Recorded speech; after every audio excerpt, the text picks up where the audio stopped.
ദൈവത്തിൻ്റെ അതിപരിശുദ്ധമായ നാമം വീണ്ടും വാഴ്ത്തപ്പെടുമാറാകട്ടെ.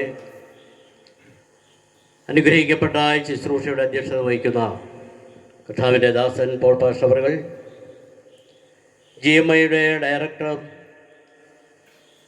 അപ്പോൾ തന്നെ ഈ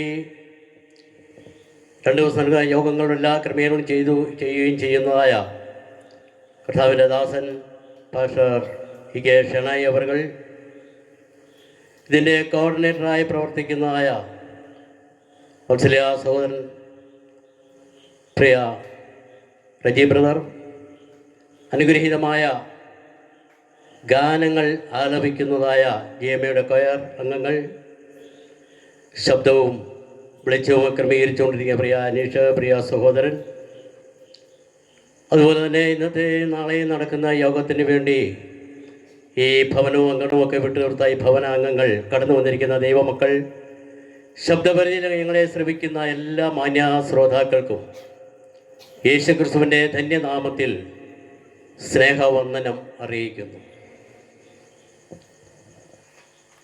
ഇന്ന് കോട്ടയം അടുത്ത് കേന്ദ്രമായി പ്രവർത്തിക്കുന്ന ഒരു സുവിശേഷ സംഘടനയാണ് GMI എന്ന പേരിൽ അറിയപ്പെടുന്ന ഗ്രേസ് മിഷൻ ഇന്ത്യ എന്ന സുവിശേഷ സംഘടന. അതിന് നേതൃത്വം നൽകുന്നത് ബഹുമാന്യ ദേവദാസ ഷെണായി പാസ്റ്റർ അവറുകളാണ്.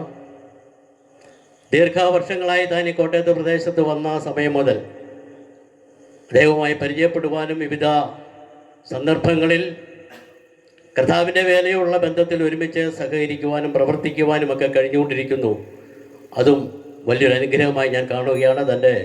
താൻ മാത്രമല്ല, സജീവമായി തന്നോടൊപ്പം തൻ്റെ കുടുംബാംഗങ്ങൾ, തൻ്റെ പ്രിയപ്പെട്ട കർത്തൃദാസിയും മക്കളുമൊക്കെ ഹോരാത്രം തന്നോടൊപ്പം സുവിശേഷ വേലയ്ക്ക് വേണ്ടി അധ്വാനിച്ചുകൊണ്ടിരിക്കുന്ന ഒരു കുടുംബമാണ്. അവരെ ഓർത്ത് ഞാൻ പ്രത്യേക ദൈവത്തെ സ്തുതിക്കുകയാണ്. സ്തോത്രം. അങ്ങനെ ഈ ദേശത്തും ഇപ്രകാരം ഒരു യോഗം ഈ ദിവസം ക്രമീകരിക്കുവാൻ ദൈവം ഒരു അവസരം നൽകിയത് ഓർത്ത് ദൈവത്തെ സ്തുതിക്കുന്നു. വിശേഷാൽ ഭവനത്തെ ഞാൻ ഒരിക്കൽ കൂടി ഓർക്കുകയാണ്. ഞാൻ പറഞ്ഞത്, തിരുവചനത്തിൽ നമുക്ക് അനേക ഭവനങ്ങളെ ഇന്നും കാണുവാനായിട്ട് കഴിയും. അതിൽ ഒരു ഭവനമാണ് ബഥാന്യയിലെ ലാസറിൻ്റെ അല്ലെങ്കിൽ മാർത്തയുടെയും മറിയയുടെയും ഭവനം. ആ ഗ്രാമത്തിൽ ഒരുപാട് ഭവനങ്ങൾ ഉണ്ടായിരുന്നു. അവരുടെ വീടിനെ കഴിഞ്ഞും വലിയ വീടുകൾ അവിടെ ഉണ്ടായിരുന്നു. അവർക്കുണ്ടായിരുന്നൊക്കെ അവിടെ സ്ഥലങ്ങൾ ഉണ്ടായിരുന്നവരുണ്ട്. ഒക്കെ ശരിയാണ്. എന്നാൽ ഈ 21-ാം നൂറ്റാണ്ടിലും ഇന്നും ആ കുടുംബത്തെ ഇന്നത്തെ തലമുറയും ഇന്ന് അറിയുന്നു. Price the Lord. കാരണം എന്താണ്? അവർ യേശുവിനെ ഭവനത്തിൽ കൈക്കൊള്ളുവാൻ ഇടയായി തീർന്നു. ഹല്ലേലൂയ. അതുകൊണ്ട് അവരുടെ ജീവിതത്തിൽ അവർക്ക് നഷ്ടപ്പെട്ടുവെന്ന് കരുതിയതായ നന്മ തിരികെ ലഭിക്കുവാൻ സാധിച്ചുവെന്ന് മാത്രമല്ല, ഇന്ന് ലോകമെമ്പാടും ആ ഭവനത്തെക്കുറിച്ച് പ്രസംഗിച്ചു കൊണ്ടിരിക്കുന്നു. ആ ഭവനത്തെ അറിയാത്തവരാരുമില്ല. ഒരു പക്ഷേ ഇവിടുന്ന് 2 കിലോമീറ്റർ അപ്പുറത്ത് താമസിക്കുന്ന പല കുടുംബക്കാരെ നമുക്കറിയില്ല. പക്ഷേ എവിടെയാണ് ബഥാനിയയിലെ ഭവനത്തെ ഇന്നും നമുക്കറിയാം. കാരണം എന്താണ്? യേശുവിന് വേണ്ടി ആ ഭവനം തുറന്നു കൊടുത്തു. കാനാവിലെ കല്യാണ വീട്, അവിടെ എത്രയോ കുടുംബങ്ങളുണ്ട്. അവിടെ എല്ലാം കല്യാണവും നടന്നിട്ടുണ്ട്. പക്ഷേ ഇന്നും ഈ ദേശത്തും അറിയപ്പെടുന്നതായ, നമുക്ക് അറിവുള്ള ഒരു ഭവനമാണ് കാനാവിലെ കല്യാണ വീട്. എന്താണ്? യേശുവിനെ ശിഷ്യന്മാരെ അവിടെ ക്ഷണിച്ചിരുന്നു. Price the Lord.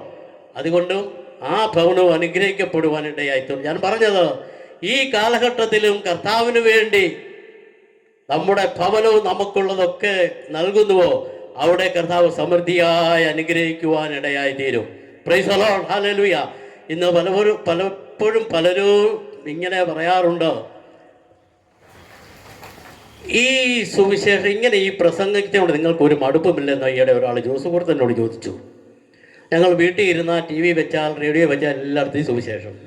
മരണ വീട്ടിൽ ചെന്നാൽ അവിടെ സുവിശേഷം, കല്യാണ വീട്ടിൽ ചെന്നാൽ അവിടെ സുവിശേഷം, ബസ് സ്റ്റോപ്പിൽ പോയി ബസ് കയറി നിന്നാൽ അവിടെയും വരും സുവിശേഷവുമായിട്ട്. അപ്പോൾ ഇത് എവിടെ ചെന്നാലും നിങ്ങൾക്കൊരു മടുപ്പുമില്ലെന്ന് ചോദിച്ചു. ഞാൻ എൻ്റെ സുഹൃത്തായതുകൊണ്ട് ഞാൻ ചോദിച്ചു, സഹോദരൻ എവിടെ പോകാമെന്ന് ചോദിച്ചിട്ട് എന്ത് കഴിച്ചു? പറഞ്ഞു, ഞാൻ ഉച്ചയ്ക്ക് ചോറുണ്ടോ, ഇന്നലെ വൈകിട്ട് ചോറുണ്ടോ, പിന്നെ ഞാൻ ചോറുണ്ടു. അപ്പോൾ അദ്ദേഹം ഇപ്പോൾ 45 വർഷം കഴിഞ്ഞ് അദ്ദേഹം ചോറുണ്ടുകൊണ്ടിരിക്കുക. ഞാൻ ചോദിച്ചു, നിങ്ങൾക്കൊരു മടുപ്പുമില്ലെന്ന് ചോദിച്ചു.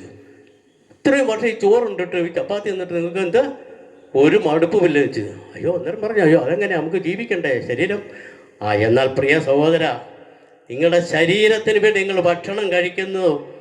എന്നാൽ മനുഷ്യനെന്ന് പറയുന്ന കേവല ശരീരം മാത്രമല്ല, അകത്തൊരു ആത്മാവുണ്ട്. ആ ആത്മാവിൻ്റെ വളർച്ചയ്ക്ക് വേണ്ടിയാണ് ഈ ദൈവവചനം ഞങ്ങൾ പ്രസംഗിക്കുന്നതും ഞങ്ങൾ കേൾക്കുന്നതും. Hallelujah, price the Lord. അകത്തെ മനുഷ്യന് ഒരു വളർച്ചയുണ്ടാകണം. Price the Lord. തിരുവചനം പറയുന്നു, വചനമെന്ന മായമില്ലാത്ത പാൽ കുടിച്ച് ക്രിസ്തുവാകുന്ന തലയോളം വളരണം. Price the Lord. അപ്പോൾ മനുഷ്യന് ദേഹം, ദേഹി, ആത്മാവെന്ന് 3 ഘടകങ്ങളുണ്ട്. അതിൽ നമ്മുടെ ദേഹത്തിന് വേണ്ടി നമ്മൾ ആഹാരം കഴിക്കുന്നു, ദേഹിക്ക് വേണ്ടി നമ്മുടെ മനസ്സിന് വേണ്ടി അറിവ് നേടുവാനായിട്ട് നമ്മൾ പലതും പഠിക്കുന്നു, വായിക്കുന്നു. എന്നാൽ അകത്തെ മനുഷ്യൻ ആത്മാവിൻ്റെ വളർച്ചയ്ക്ക് വേണ്ടി ദൈവവചനം ആവശ്യമാണ്. Hallelujah, price the Lord, hallelujah. അതുകൊണ്ട് ഈ സുവിശേഷ വേലയ്ക്കൊക്കെ ഇങ്ങനെ പലപ്പോഴും പല തടസ്സങ്ങളൊക്കെ പറയുന്നവരുണ്ട്. പലരും ചോദിക്കും, മുറ്റത്തൊക്കെ വെച്ച് ഇങ്ങനെ കൺവെൻഷൻ നടത്തുന്നത് കൊണ്ട് വഴിയരികൾക്ക് നിങ്ങൾ പോയി പ്രസംഗിക്കുന്നതിന് വല്ല കാര്യമുണ്ടോ? ഇതൊക്കെ ഒരു പഴഞ്ചൻ സമ്പ്രദായമല്ലേ എന്ന് ചോദിക്കുന്നുണ്ട്. നമുക്കറിയാം, ഇതൊക്കെ ഒരു പഴഞ്ചൻ സമ്പ്രദായമൊക്കെയാണ്. പക്ഷേ ഇന്ന് മനുഷ്യനേറെ പുരോഗതി പ്രാപിച്ചിട്ടും ഇന്ന് അവൻ എന്ത് ചെയ്യുന്നു? ധാർമ്മികമായി അധപ്പതിച്ച കാലഘട്ടത്തിലാണെന്ന് ഞാനും നിങ്ങളും ജീവിക്കുന്നത്. ഹല്ലേലൂയ. കർത്താവിൻ്റെ കാലത്തും നമുക്കറിയാം, കർത്താവ് എന്ത് ചെയ്യുന്നു? താൻ പ്രസംഗിച്ച് ഇന്ന് നമ്മൾ പ്രസംഗിക്കുന്നത് വലിയ വലിയ ഓഡിറ്റോറിയത്തിലൊന്നും അല്ല പ്രസംഗിച്ചത്. തൻ്റെ ശുശ്രൂഷ നോക്കിയാൽ വീടും പടിവാതിലും തടാകവും തടാകതീരവും പടകിൻ്റെ തട്ടുപടിയും പാറപ്പുറവും പർവ്വതശിഖരവും രാജവീതിയും പെരുവഴിയും എല്ലാം യേശുവിൻ്റെ പ്രസംഗവേദികളായിരുന്നു. ഹല്ലേലൂയ. അങ്ങനെയെങ്കിൽ ഇന്നും ഇവിടെ നാം ഈ യോഗം നടത്തുമ്പോൾ, ഹല്ലേലൂയ, എൻ്റെ മുമ്പിൽ കുറച്ച് ദൈവമക്കളെ ഉള്ളുവെങ്കിൽ ഒരു കാര്യം നമുക്ക് മനസ്സിലാക്കാൻ കഴിയുന്നുണ്ട്, നമ്മൾ കേൾക്കുന്നതായ ചില പ്രിയപ്പെട്ടവരുണ്ട്. ഹല്ലേലൂയ.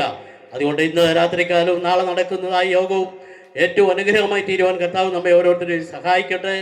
ഒരു വേദവാക്യം വായിക്കുവാൻ കർത്താവിൽ താല്പര്യപ്പെടുന്നു. ഗലാത്യ ലേഖനം അതിൻ്റെ 5-ാം അധ്യായം 1-ാം വാക്യം. ഗലാത്യ ലേഖനം 5-ാം അധ്യായം 1-ാം വാക്യം.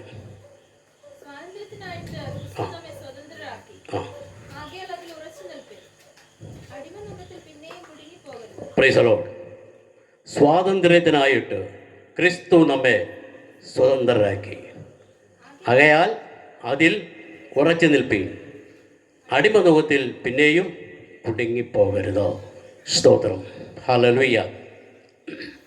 ഞാൻ ഈ വാക്യം വായിക്കുവാനായിട്ട് താല്പര്യമെടുത്തത് എന്നെ കുറച്ച് നമ്മൾ ദൈവമക്കളെല്ലാവരും ഇവിടെ ഉണ്ടല്ലോ, അതുകൊണ്ട് തന്നെയാണ്. സ്തോത്രം. കർത്താവ് ഓരോരുത്തരെയും ഇവിടെ സഹായിക്കുമാറാകട്ടെ. ക്രിസ്തു ഇവിടെ ഗലാത്യയിലുള്ളതായ വിശ്വാസികൾക്ക് എഴുതുന്നതായ ഒരു ലേഖനമാണ്. ദൈവമക്കളായതുകൊണ്ട് ഇനി അതിൻ്റെ പശ്ചാത്തലമൊന്നും ഇതിലേക്ക് ഞാൻ കടന്നു പോകുന്നില്ല. എങ്കിലും അത് ഉദ്ദേശം പറഞ്ഞിരിക്കുന്നു. അവരോട് പറയുക, നിങ്ങളെ തിരഞ്ഞെടുത്ത് എവിടുന്നാണ് നിങ്ങളെ വിളിച്ചത്? സ്വാതന്ത്ര്യത്തിനായിട്ട് ക്രിസ്തു നമ്മെ സ്വതന്ത്രരാക്കി,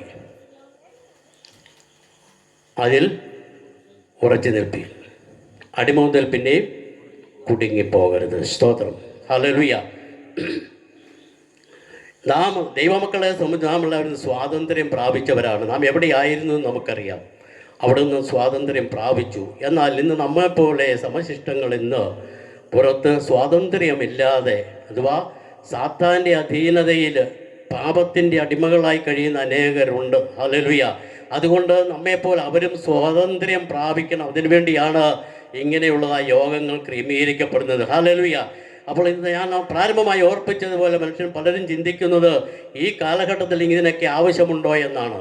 ഈ കാലഘട്ടത്തെക്കുറിച്ച് നമുക്കറിയാം, ഇന്ന് ശാസ്ത്ര സാങ്കേതിക രംഗത്ത് ഒട്ടേറെ നേട്ടങ്ങൾ കൈവരിക്കുവാൻ കഴിഞ്ഞിട്ടുള്ള ഒരു കാലഘട്ടത്തിലാണെന്ന് ഞാനും നിങ്ങളും ജീവിക്കുന്നത്.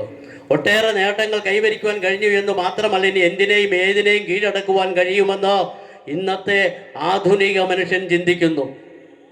ഒരു കാലത്ത് മനുഷ്യനെ ഭയപ്പെടുത്തിയിരുന്നതായ, അല്ലെങ്കിൽ മനുഷ്യൻ ആരാധിച്ചിരുന്നതായ പ്രകൃതി ശക്തികളെ നിയന്ത്രിക്കുവാനും അവ മനുഷ്യന് നിത്യ ഉപയോഗങ്ങൾക്ക് പ്രയോജനപ്പെടുത്തുവാനും മനുഷ്യൻ കഴിവ് നേടിക്കഴിഞ്ഞു.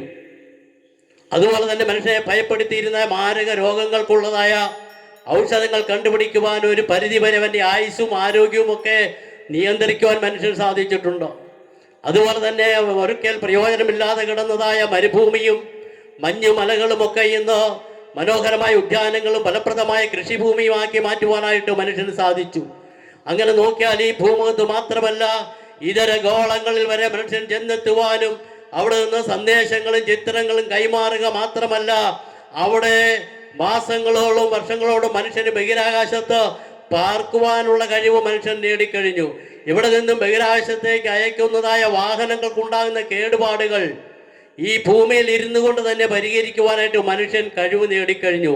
ഇങ്ങനെ ഒട്ടേറെ നേട്ടങ്ങൾ കൈവരിക്കുവാൻ കഴിഞ്ഞിട്ടുള്ള ഒരു കാലഘട്ടത്തിലാണെന്ന് ഞാനും നിങ്ങളും ജീവിക്കുന്നത്. എന്നാൽ നമുക്ക് കാണുവാൻ കഴിയുന്ന ഇതുപോലെ ആധുനിക കാലഘട്ടത്തിൽ ജീവിക്കുമ്പോൾ തന്നെ ഓരോ ദിവസവും നമ്മുടെ മുന്നിൽ എത്തുന്ന വാർത്തകൾ എന്ന് പറയുന്നത് നമ്മെ ഞെട്ടിപ്പിക്കുന്നു, ലജ്ജിപ്പിക്കുന്നതുമായ വാർത്തകളാണ് നമ്മുടെ മുന്നിൽ എത്തിക്കൊണ്ടിരിക്കുന്നത്.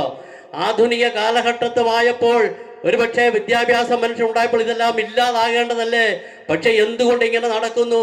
എന്തെല്ലാം സംഭവങ്ങളാണ് ഓരോ ദിവസവും നടക്കുന്നത് എന്ന് മനുഷ്യ ജീവന്റെ വിലയേറിയാതെ ഒരുവൻ മറ്റൊരുവന്റെ ജീവൻ നിഷ്കരണം കവർന്നെടുക്കുന്നു.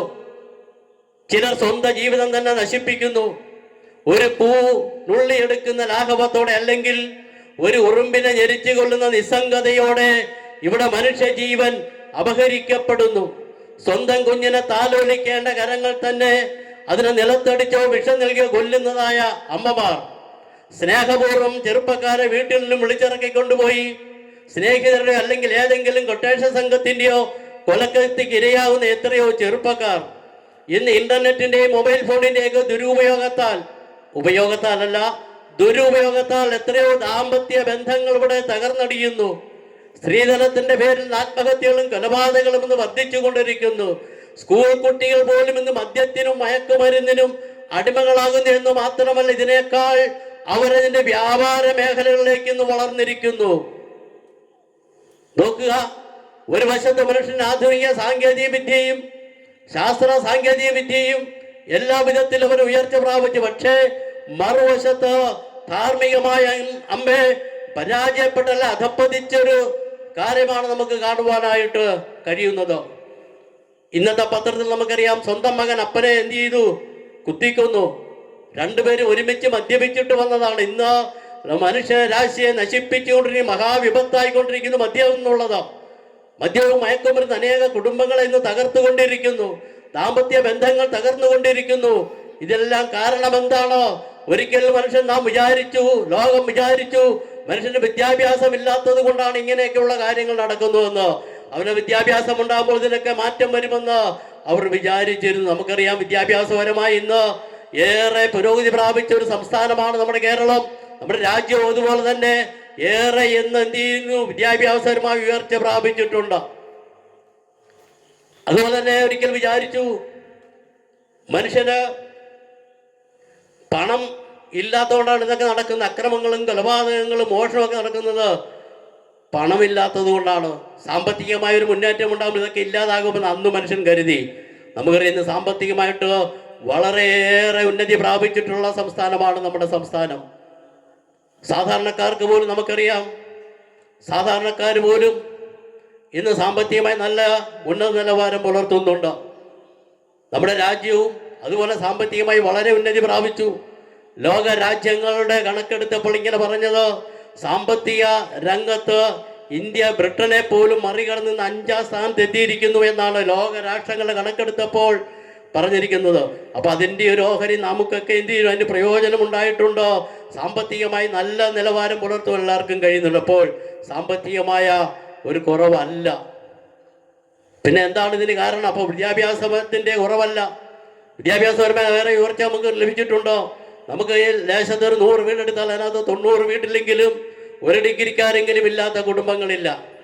വിദ്യാഭ്യാസപരമായി നല്ല ഉയർച്ച പ്രാപിക്കുവാനായിട്ട് കഴിഞ്ഞിട്ടുണ്ട്.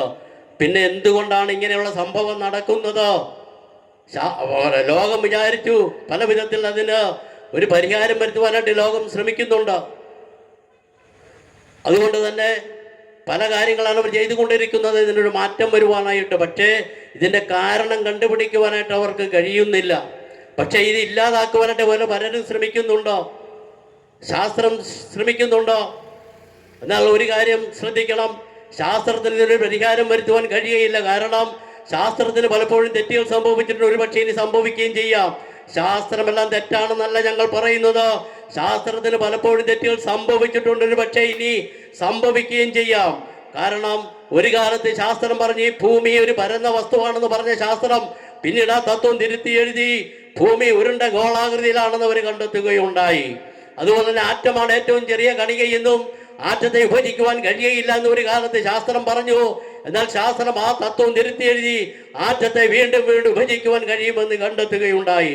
മാത്രമല്ല, നവഗ്രഹങ്ങൾ അടിസ്ഥാനത്തിലെ കാര്യങ്ങളെ ഗ്രഹിച്ചുകൊണ്ടിരുന്നതായ ശാസ്ത്രജ്ഞ ലോകം ഏതാനും വർഷങ്ങൾക്ക് മുമ്പ് പറഞ്ഞു, ഈ നവഗ്രഹങ്ങളിൽ അതോ 9 ഗ്രഹങ്ങളിൽ 9ാമത്തെ ഗ്രഹമായ പ്ലൂട്ടോയ്ക്ക് മറ്റ് ഗ്രഹങ്ങളെ പോലെയുള്ള 8 ഗ്രഹങ്ങൾക്കുള്ള പോലെ സ്വതന്ത്ര അസ്തിത്വം ഇല്ല എന്നും, അതുകൊണ്ട് ഇനി മുതൽ പ്ലൂട്ടോ എന്ന് ഗ്രഹം എന്ന പേരിൽ അല്ല അറിയപ്പെടുന്നതെന്നും ഗ്രഹം എന്ന നിലയിൽ അതിന് സ്ഥാനമില്ല എന്നും ശാസ്ത്രജ്ഞന്മാർ കണ്ടെത്തുകയുണ്ടായി.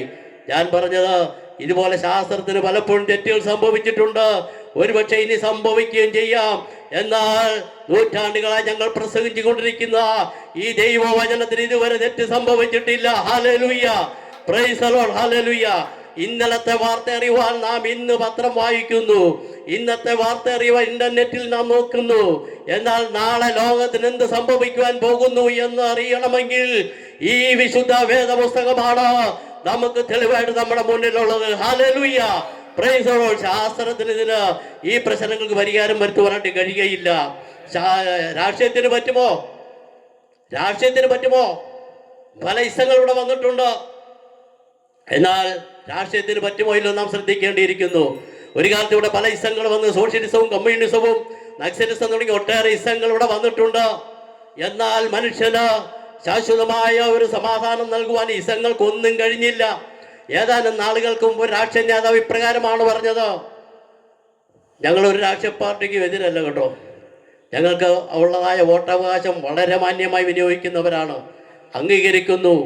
എന്നാൽ ആന്തരികമായി മനുഷ്യന്റെ വിഷയങ്ങൾക്ക് ഒരു പരിഹാരം നൽകുവാൻ കഴിയുകയില്ല എന്നൊരു യാഥാർത്ഥ്യമാണ്. ബാഹ്യമായ ഒട്ടേറെ മാറ്റങ്ങൾ കൊണ്ടുവരാൻ ഇവിടുത്തെ ഇസങ്ങൾക്ക് കഴിഞ്ഞിട്ടുണ്ട്, രാഷ്ട്രീയ പ്രസ്ഥാനങ്ങൾക്ക് കഴിഞ്ഞിട്ടുണ്ട്. അതുകൊണ്ടാണ് ഇന്ന് തൊഴിലാളികൾക്ക് അവരുടെ തൊഴിൽ സമയം നിജപ്പെടുത്തി കിട്ടിയതും ന്യായമായ കൂലി ലഭിക്കുന്നതൊക്കെ ഇസങ്ങൾ മൂലമാണ് ഞങ്ങൾ വിശ്വസിക്കുന്നു, അംഗീകരിക്കുന്നു. എന്നാൽ ആന്തരികമായ മനുഷ്യനൊരു മാറ്റം വരുത്തുവാനായിട്ട് ഒരു ഇസത്തിനും കഴിയില്ല. കാരണം ഏതാനും നാളുകൾക്ക് മുൻപ് ഒരു രാഷ്ട്രീയ നേതാവ് ഇപ്രകാരമാണ് പറഞ്ഞത്, ഇവിടുത്തെ അധ്വാനിക്കുന്ന ഒരു നിന്ദിതരുമായ ജനകോടികൾക്ക് പരലോകത്തൊരു പർദീസ ഉണ്ടാക്കി കൊടുക്കാമെന്ന് ഇവിടുത്തെ മതങ്ങൾ പറയുന്നു. അദ്ദേഹം പറഞ്ഞതാണ്. അദ്ദേഹം പറയുവാണ്, ഞങ്ങൾ പറയുന്നു, അദ്ദേഹത്തിന്റെ പാർട്ടിയൊക്കെ പറയുന്നു, ഇങ്ങനെയാണ് ഞങ്ങൾ പറയുന്നു, അവർക്ക് ഈ ലോകത്തിൽ തന്നെ ഒരു പർദീസ ഉണ്ടാക്കി കൊടുക്കാമെന്ന്. പ്രിയമുള്ളവരെ, അങ്ങനെയാണെങ്കിൽ നമുക്കറിയാം 1917 റഷ്യയിൽ തൊഴിലാളി സർവാധിപത്യം നിലവിൽ വന്നത്. തുടർന്ന് Czechoslovakia, Poland, Hungary, Romania, Cuba, China, ഉത്തര കൊറിയ, കംബോഡിയ തുടങ്ങിയ പല പടിഞ്ഞാറൻ രാജ്യങ്ങളും ആ പാർട്ടിയുടെ പിടിയിൽ ഒതുങ്ങിക്കിട്ടുന്നിട്ട് എവിടെയാണ് പർദീസ ഉണ്ടാക്കി കൊടുക്കുവാൻ കഴിഞ്ഞത്? അവിടെയെങ്കിലും പർദീസ ഉണ്ടാക്കി കൊടുക്കുവാൻ കഴിഞ്ഞില്ല എന്ന് മാത്രമല്ല, അവിടെയെല്ലാം യുദ്ധത്തിലും പട്ടിണിയിലും നട്ടം തിരിഞ്ഞ് എല്ലും തോലും അണിഞ്ഞു നിൽക്കുന്ന മനുഷ്യ രൂപമാണ് അവിടെ നമുക്ക് കാണുവാനായിട്ട് കഴിയുന്നത്.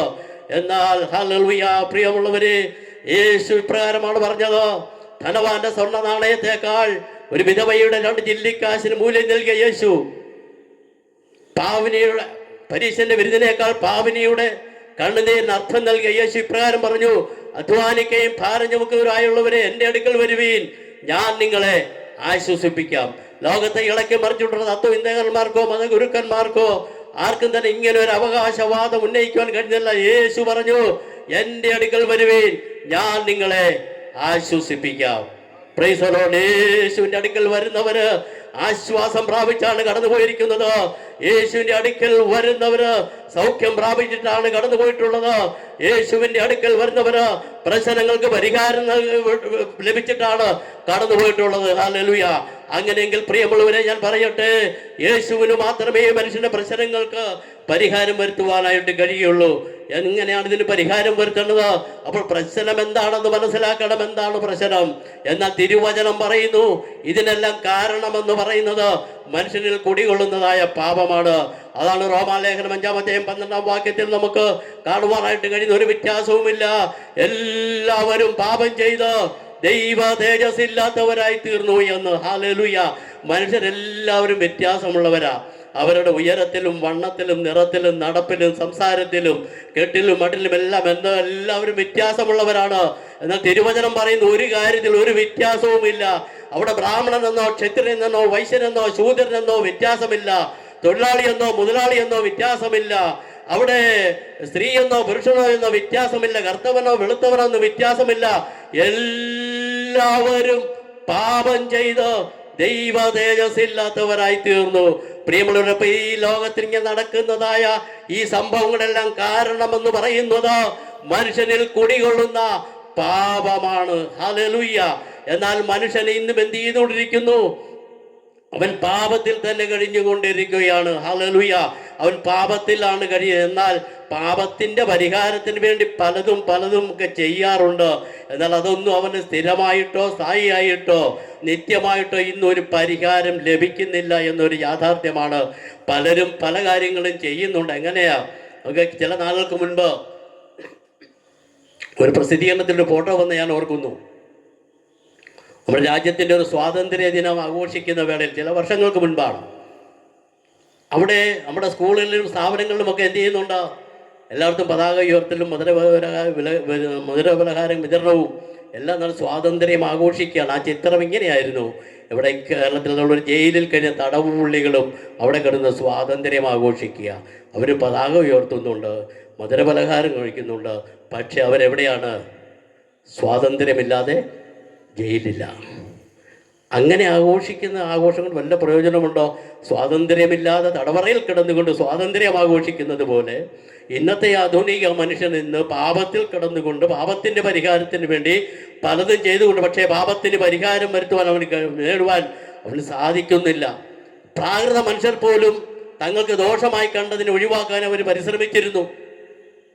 ഗുഹകളിൽ താൽക്കാലികമായി താമസിച്ചും ഗോത്രങ്ങളായി സഞ്ചരിച്ചും പോകുന്നതായ പ്രാകൃത മനുഷ്യർ തങ്ങൾക്ക് ദോഷമായി കണ്ടതിനെ അവർ ഒഴിവാക്കുവാൻ ശ്രമിച്ചിരുന്നു.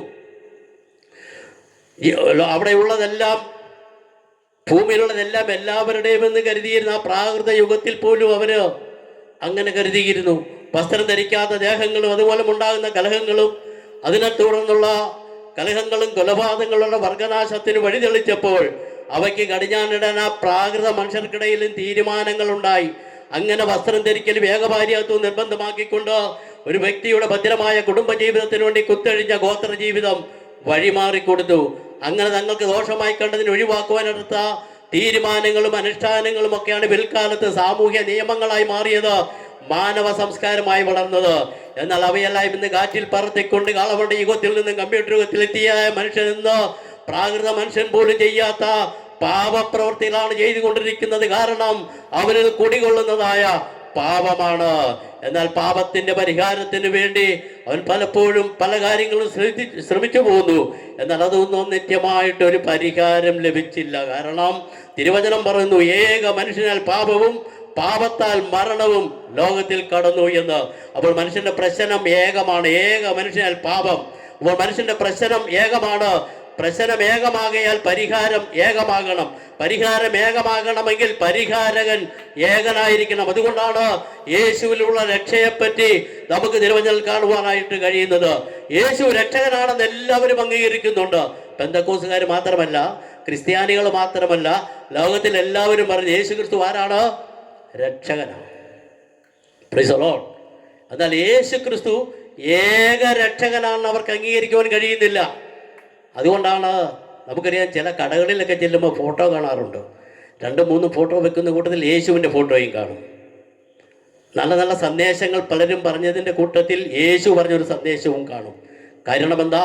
യേശു ഏക രക്ഷകനാണെന്ന് അംഗീകരിക്കുവാൻ കഴിയുന്നില്ല. എന്നാൽ വിശുദ്ധ വേദപുസ്തകം പറയുന്നു, മറ്റൊരുത്തനിലും രക്ഷയില്ല, നാം രക്ഷിക്കപ്പെടുവാൻ ആകാശത്തിൻ്റെ കീഴിൽ മനുഷ്യന് നൽകപ്പെട്ട യേശു എന്ന നാമമല്ലാതെ വേറെ ഒരു നാമവും ഇല്ലവേ ഇല്ല. അപ്പോൾ ന്യായമായ പലർക്കും സംശയമുണ്ട്, എന്തുകൊണ്ടാണ് യേശുവിൽ മാത്രം രക്ഷ, മറ്റാരും രക്ഷയില്ലേ? എത്രയോ അവതാരങ്ങളിലൂടെ വന്നിട്ടുണ്ടോ, യുഗപുരുഷന്മാർ വന്നിട്ടുണ്ടോ, പുണ്യവാന്മാർ വന്നിട്ടുണ്ടോ, അവരുടെ ആരും രക്ഷയില്ലേ? ഇല്ല എന്ന് വചനം പറയുന്നു. കാരണം അവരാരും മനുഷ്യന്റെ പാപത്തിന് പരിഹാരം വരുത്തിയില്ല. അവരോട് വന്നൊട്ടേറെ അത്ഭുതങ്ങളും അടയാളങ്ങളും ഒക്കെ ചെയ്തിട്ടുണ്ടോ, രോഗികളെ സൗഖ്യമാക്കിയിട്ടുണ്ട്, ഒരുപക്ഷെ മരിച്ചവരെ ഉയർപ്പിച്ചിട്ടുമുണ്ടാകാം. എന്നാൽ അവർക്കാർക്കും മനുഷ്യന്റെ പാപത്തിന് പരിഹാരം വരുത്തുവാൻ കഴിഞ്ഞിട്ടില്ല. എന്നാൽ യേശു ലോകത്തിലേക്ക് വന്നത് മനുഷ്യന്റെ പാപത്തിന് പരിഹാരം നൽകുവാനാണ്. യേശു ജനിക്കുന്നതിന് മുമ്പ് തന്നെ പറഞ്ഞു, അവർ ജനനത്തെ കുറിച്ച് പറയുമ്പോൾ അവന് മനുഷ്യനെ അവരുടെ പാപത്തിന് രക്ഷിപ്പാൻ ഇരിക്കൊണ്ട് അവന് യേശു എന്ന് പേരിടണം. അപ്പോൾ യേശു വന്നതിന്റെ ഒരു ഉദ്ദേശം മനുഷ്യന്റെ പാപത്തിൽ നിന്ന് പരിഹാരം വരുത്തുവാനാണ്. ആ ഉദ്ദേശത്തോടെ ആരും വരാത്തതുകൊണ്ടാണ് യേശുവാണ് ഏക രക്ഷകൻ എന്ന് പറയുന്നത്. ഹല്ലേലൂയ. രണ്ടാമത്തെ ഒരു പ്രധാന കാര്യം എന്ന് പറയുന്നത്, പാപമില്ലാത്ത ഒരു വ്യക്തിക്ക് മാത്രമേ മറ്റൊരാളുടെ പാപം മോചിക്കുവാനായിട്ട് കഴിയുകയുള്ളൂ. യേശുക്രിസ്തുവിൽ പാപമില്ലായിരുന്നു. യേശുക്രിസ്തു വിസ്തരിക്കുന്ന സമയത്ത് യേശുക്രിസ്തു പ്രാർത്ഥിച്ചു, നിങ്ങൾ ആർക്കും എൻ്റെ പാപത്തെക്കുറിച്ച് ബോധം വരുത്താം. അവർക്കാർക്കും അതിന് കഴിഞ്ഞില്ല. Price the Lord. അതുകൊണ്ടാണ് യേശുവാണ് ഏക രക്ഷകൻ ഞങ്ങൾ പറയുന്നത്. ഹല്ലേലൂയ. മറ്റൊരു രക്ഷയില്ല എന്ന് പറയുക. കാരണം യേശുക്രിസ്തുവിൽ പാപമില്ലായിരുന്നു. മറ്റൊരു പ്രധാന കാര്യമെന്ന് പറയുന്നത്, മനുഷ്യന്റെ പാപത്തിന്റെ പരിഹാരത്തിന് വേണ്ടി സ്വന്തം ജീവൻ ബലിയർപ്പിക്കാനാണ് യേശു ലോകത്തിലേക്ക് വന്നത്. ഈ ഉദ്ദേശത്തോടുകൂടി ഇവിടെ ആരും വന്നിട്ടില്ല. അനേകര് രക്ഷ നൽകാമെന്ന് പറഞ്ഞു വന്നിട്ടുണ്ട്. പക്ഷേ അവരെല്ലാം അവരുടെ ജീവൻ രക്ഷിക്കുവാനും ഇവിടെ ചിലതെല്ലാം സമ്പാദിച്ചു കൂട്ടാനാണ് അവർ വന്നത്. എന്നാൽ മനുഷ്യരാശിയുടെ പാപത്തിന്റെ പരിഹാരത്തിന് വേണ്ടി സ്വന്തം ജീവൻ ബലിയർപ്പിക്കാനാണ് യേശു ക്രിസ്തു ലോകത്തിലേക്ക് വന്നത്. അതുകൊണ്ടാണ് പറയുന്നത് മറ്റൊരുത്തനിലും രക്ഷയില്ല എന്ന് പറയുന്നത്. പ്രിയമുള്ളവരെ, യേശു ക്രിസ്തു ഇവിടെ വന്നു. Hallelujah, hallelujah. പാപികൾക്ക് രക്ഷ നൽകുവാനായിട്ട് ഇടയായി തീർന്നു. ഹല്ലേലൂയ. അതേ, നമ്മൾ പാപത്തിന്റെ അന്ധകാരത്തിൽ കിടന്നവരായിരുന്നു. അതാണ് തിരുവചനം പറഞ്ഞ്, നിങ്ങളും അന്ധകാരത്തിൽ നിന്ന് അത്ഭുത പ്രകാശത്തിൽ വിളിക്കുവാൻ തക്കവണ്ണം തിരഞ്ഞെടുക്കപ്പെട്ട ജാതിയും രാജകീയ പുരോഹിത വർഗവും സ്വന്തം ജനവും ശുദ്ധവംശവും ആകുന്നു എന്ന് തിരുവചനം പറഞ്ഞിരിക്കുന്നു. ഹല്ലേലൂയ. അന്ധകാരത്തിൽ കിടന്നവരായിരുന്നു. എവിടെ? പാപത്തിന്റെ അന്ധകാരത്തിൽ കിടന്നവരായിരുന്നു. അവിടെ നമ്മളെ എന്ത് ചെയ്യുന്നു? വിളിച്ച് പുറത്തു കൊണ്ടുവന്ന് നമുക്ക് സ്വാതന്ത്ര്യം നൽകി. ഹല്ലേലൂയ. അതുകൊണ്ട് ദൈവമക്കളെ, ഒരു മുന്നറിയിപ്പ് തിരുവചനത്തിൽ കാണുവാൻ കഴിയുന്നുണ്ട്. ഹല്ലേലൂയ. അതിൽ ഉറച്ചു നിൽപ്പീൻ. പിന്നെ അടിമനുഖത്തിൽ കുടുങ്ങിപ്പോകരുത്. ഹല്ലേലൂയ. അടിമനുഖത്തിൽ കുടുങ്ങിപ്പോവാൻ സാധ്യതയുണ്ട്. അതെന്താ അങ്ങനെ? കർത്താവല്ലേ നമ്മളെ വിടുവിച്ച്, പിന്നെ എങ്ങനെ അടിമനുഖത്തിൽ കുടുങ്ങിപ്പോകുന്നത്? കർത്താവ് വിളിച്ചെങ്കിലും അടിമനുഖത്തിൽ കുടുങ്ങിപ്പോവാൻ സാധ്യതയുണ്ട്. പുറപ്പാട് ദിവസം 14-ാം അധ്യായം നമുക്കവിടെ കാണുവാനായിട്ട് കഴിയുന്നുണ്ട്. ഇസ്രായേൽ മക്കളെ മിസ്രയീമിൽ നിന്ന് വിടുവിച്ചു കൊണ്ടുവരികയാണ്. അവിടെ വരുമ്പോഴാണ് അവർ ഹിരാമിൽ പാളയമിറങ്ങി അവർ നോക്കുമ്പോൾ പർവ്വനും സൈന്യവും പിന്നാലെ വരുന്നു. മുൻപിൽ ചെങ്കടൽ. ഹല്ലേലൂയ. അവിടെ പ്രതീക്ഷയെല്ലാം നഷ്ടപ്പെട്ടു. അതുവരെ ഉണ്ടാകുന്ന ധൈര്യം ചോർന്നു പോയി. അവർ മോശയോട് വെറുവെറുക്കുവാൻ തുടങ്ങി. ഞങ്ങളെ ഇതിനാണോ ഇവിടെ കൊണ്ടുവന്നത്? ഇവിടെ ഇട്ട് ഞങ്ങളെ കൊല്ലുവാനാണോ കൊണ്ടുവന്നത് എന്നവർ മോശയോട് ചോദിക്കുവാനായിട്ടിടയായി തീർന്നു. ഹല്ലേലൂയ. മോശ ജനത്തോട് പറയുന്നു, നിങ്ങൾ ഇത് ചെയ്തു, ഭയപ്പെടേണ്ട, ഉറച്ചു നിൽപ്പീൻ. ഹല്ലേലൂയ. ഭയപ്പെടേണ്ട, ഉറച്ചു നിൽപ്പീൻ. അടിമനോത്തിൽ പിന്നെയും കുടുങ്ങിപ്പോരെന്ന് നമ്മൾ ലേഖനത്തിൽ വായിച്ചുവെങ്കിൽ മോശ അവിടെ പറഞ്ഞു, എന്താ പറഞ്ഞത്? ഭയപ്പെടേണ്ട, ഉറച്ചു നിൽപ്പീൻ. ദൈവമക്കളെ, നമ്മുടെ ജീവിതത്തിൽ ഇതുപോലെ ഒരു പക്ഷെങ്കിൽ അടിമനോഹത്തിൽ കുടുങ്ങിപ്പോകാനൊക്കെ സാധ്യതയുണ്ട്. Hallelujah, hallelujah. കാരണം നമ്മെ ദൈവം നമ്മളെ പാപത്തിന്റെ അല്ലെങ്കിൽ സാത്താന്റെ അധീനത്തിൽ കിടന്ന് നമ്മെ അവിടെ നിന്നാണ് അടർത്തിയെടുത്തുകൊണ്ട് വന്നത്. ഹല്ലേലൂയ. നമ്മളെ അടർത്തിയെടുത്തുകൊണ്ട് ദൈവസഭയ്ക്ക് പണിയായിട്ട് കല്ലായിട്ട് നമ്മളെ ഉപയോഗിക്കുവാനിടയായി തീർന്നു. അപ്പം മുതൽ സാത്താൻ അതിന് നോട്ടമിട്ടതാണ്. എന്താണ്? ഞാനും നിങ്ങളും അവന്റെ അധീനതയിലായിരുന്നു. ഇവിടെ ദൈവസഭയിൽ കൊണ്ടുവന്നെങ്കിൽ ഇവിടുന്ന് പിന്നെ അടർത്തിയെടുക്കുവാൻ അവൻ ശ്രമിച്ചുകൊണ്ടിരിക്കുകയാണ്. അതുകൊണ്ട് തിരുവചനം പറയുന്നു, നിങ്ങൾ എന്ത് ചെയ്ത് അടിമനുഖത്തിൽ കുടുങ്ങിപ്പോകരുത്. നമ്മുടെ ജീവിതത്തിൽ പ്രശ്നങ്ങൾ വരും, പ്രതികൂലം വരും.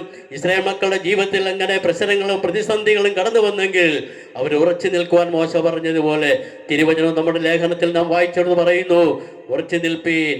Price the Lord. അടിമനുഖത്തിൽ പിന്നെയും കുടുങ്ങിപ്പോകരുത്. അടിമനുഖത്തിൽ കുടുങ്ങിപ്പോകുവാൻ സാധ്യതയുണ്ട് ദൈവമക്കളെ. അതുകൊണ്ട് ദൈവമക്കളായ നമുക്കും ഒരു മുന്നറിയിപ്പ് തരികയാണ്. ഹല്ലേലൂയ.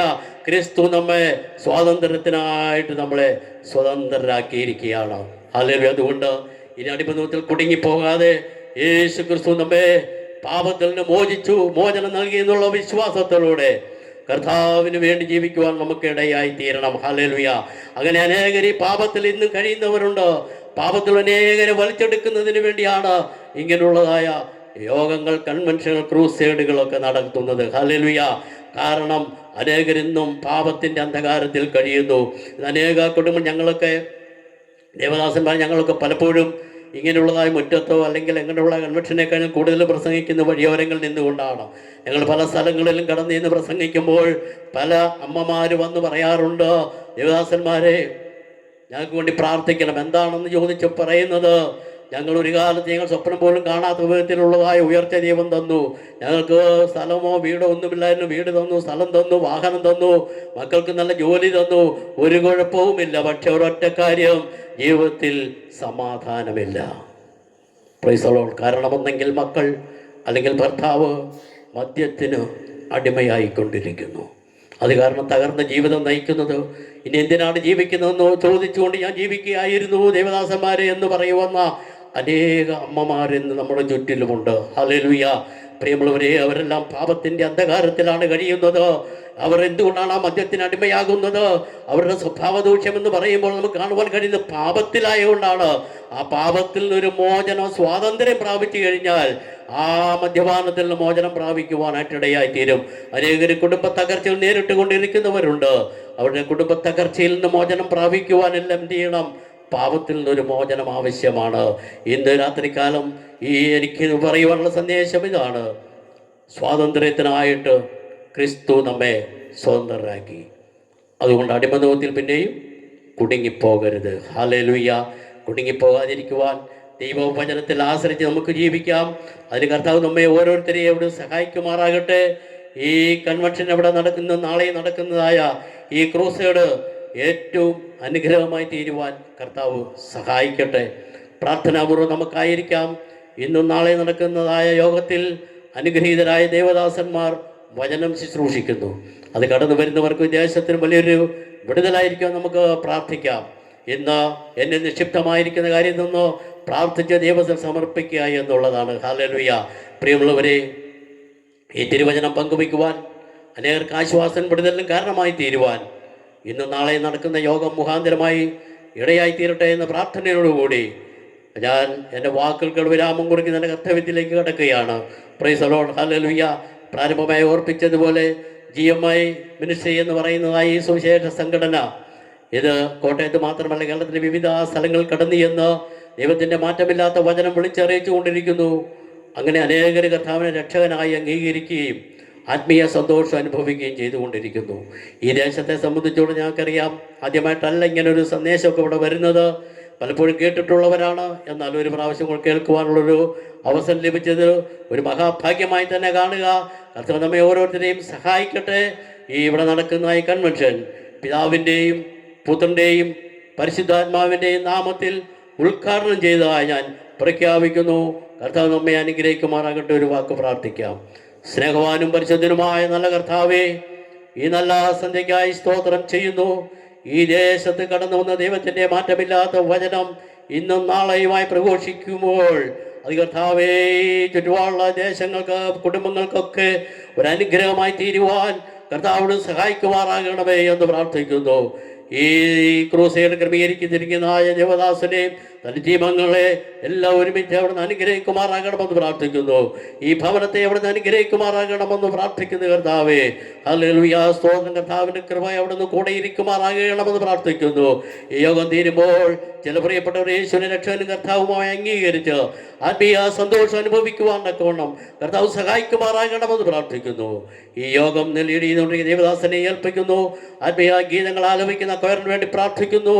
ഇത് ക്രമീകരണം നടത്തുന്നില്ല പ്രിയപ്പെട്ടവരെ ഇവിടുന്ന് അനുഗ്രഹിക്കുമാറാകണമെന്ന് പ്രാർത്ഥിക്കുന്നു കർത്താവേ. രാത്രി നൽകിയ നല്ല ആലോചനയ്ക്കായി സ്തോത്രം ചെയ്ത് കർത്താവ് ഞങ്ങളെ ഇവിടുന്ന് അനുഗ്രഹിക്കണം. കർത്താവേ, ഈ യോഗം ഏറ്റവും അനുഗ്രഹമായി തീരുവാൻ കർത്താവിൻ്റെ സന്നിധിയിൽ സമർപ്പിച്ച് പ്രാർത്ഥിക്കുന്നു. പ്രാർത്ഥന കേട്ടതിനായി സ്തോത്രം. യേശുവിൻ നാമത്തിൽ തന്നെ ആമേൻ.